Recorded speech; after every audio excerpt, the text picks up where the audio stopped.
Congressman Kratovil's campaign.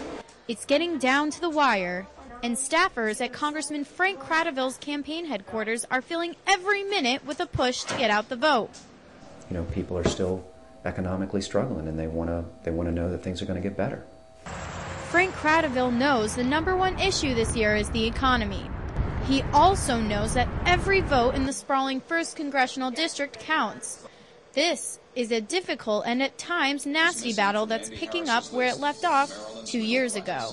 Andy Harris, looking out for his friends, not you.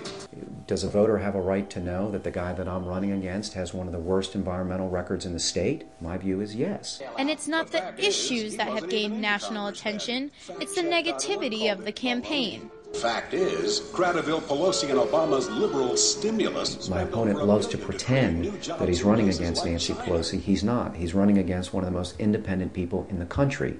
Both candidates claim to have the truth on their side. I was a prosecutor for many years. When I had someone on the stand, I wanted to make sure that the jury knew the inconsistencies in their statements. This may be a contentious race, but not everyone's paying attention.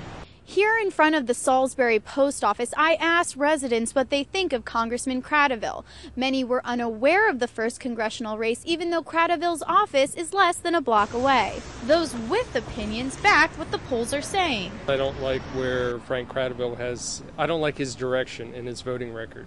From what I've seen so far, he's got some pretty good views, but I'm still a little shaky on how he feels on some issues. I like Frank Kratovil. I think he's done a nice job. I think he presents himself well.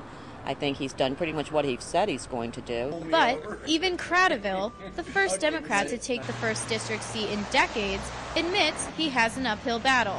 You know, in my district, it's, to put it very bluntly, it's always a non-democratic year. Right. Kratovil says in his 2 years in Washington, he has done his best to represent all of the voters in the 1st district. In terms of actually solving problems and getting things done, I haven't been driven by ideology. I've been driven by trying to solve problems.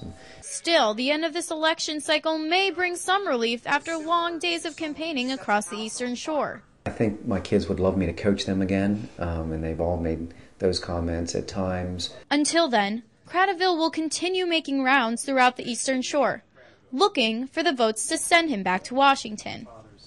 On the Eastern Shore, I'm Danielle Lama reporting for CNS TV. Facing, from a Democrat, I'm obviously a Democrat, we're facing a tough election. Let me just tell you a little bit about my